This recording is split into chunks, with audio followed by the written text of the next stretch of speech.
হে everyone, good evening. আজকে একটা ছোট্ট মিনি ব্লগ নিয়ে চলে এসেছি। ভেবেছিলাম বাড়ির থেকে স্টার্ট করব, কিন্তু হঠাৎ করে প্ল্যান আর হঠাৎ করে বেরোনো, সেই জন্য বাড়ির থেকে স্টার্ট করতে পারিনি। এখন আমরা ব্যানাচিটিতে প্যান্টালুন্সের কাছে রয়েছি, মানে এই যে প্যান্টালুন্স তার কাছেই রয়েছি।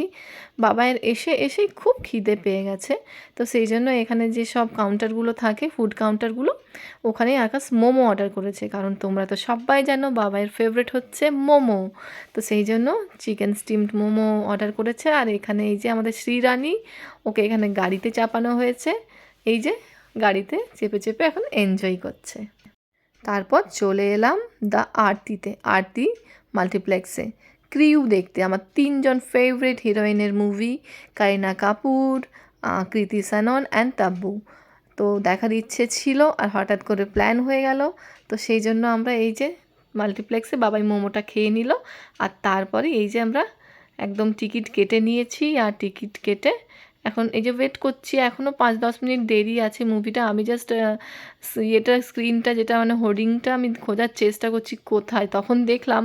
আর যখন ভিডিও করছি তখন দেখতে পাচ্ছি না। ওই দেখো, যে দ্য বিউটিফুল 3 হিরোইন।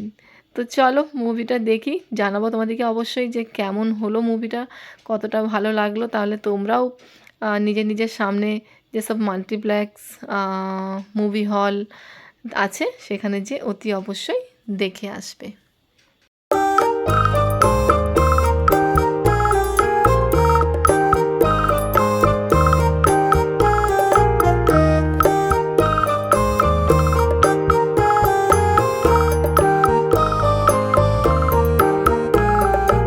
তারপর আমরা চলে এসেছিলাম জাংশন মলে বাচ্চাগুলোর এন্টারটেনমেন্টের জন্য। বাবাই এসে এখানে যে রাইডগুলো থাকে জিপ, সেটাতে চেপে পড়েছে, শ্রীও তাই।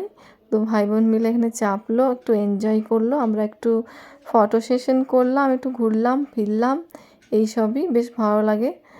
চারিদিকে একটু ঘুরে ফিরে বেরিয়ে তারপর আমরা একটু ওপরে একটু স্ন্যাক্স খেয়েছিলাম, যেটা ফুড কোর্ট আছে জাংশনে, ওখানে একটু বসে স্ন্যাক্স করে খেয়েছিলাম। তখন আর ওটা ভিডিও করা হয়নি।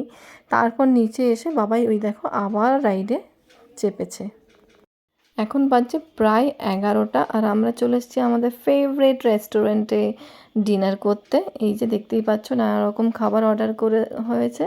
তা এখন হচ্ছে খাওয়ার পালা, সবাই জাস্ট বসে আছি, যে অনেকক্ষণ ধরেই মানে খিদেটা পেয়েছিল, আর সবার নিজের পছন্দের খাবার অর্ডার করে দিয়েছি। তো চলো তোমরা দেখতে থাকো ভিডিওটা, মানে মিনি ব্লগটা। আশা করছি ভালো লাগবে। ভালো লাগলে প্লিজ একটা লাইক কমেন্ট শেয়ার অবশ্যই করবে, আর সবাই সাথে থাকবে, আর পুরোটা অতি অবশ্যই দেখো। রেস্টুরেন্ট থেকে বেরোতে প্রায় 12টা হয়ে গেল। এখন দেখতে পাচ্ছ পুরো দুর্গাপুর ফাঁকা, একদম শুনশান, চারিদিক শান্ত শিষ্ট, বোঝাই যাচ্ছে না যে সকালে বা দুপুরে কীরকম এখানে মানে কোলাহল থাকে। তো এই পেছনে দীপু, সুনিতা আর শ্রীরানী আছে, আর আমরা 3জন আমাদের বাইকে যাচ্ছি এখন বাড়ির উদ্দেশ্যে। বেশ একটা আলাদা রকমের ফিলিংস হচ্ছে, খুব ভালো লাগছে। কোনোদিনও এত রাতে বাইকে করে বাড়ি ফিরিনি। তো চলো আজকের ব্লগটা, মিনি ব্লগটা এখানেই শেষ করব। Tata, by.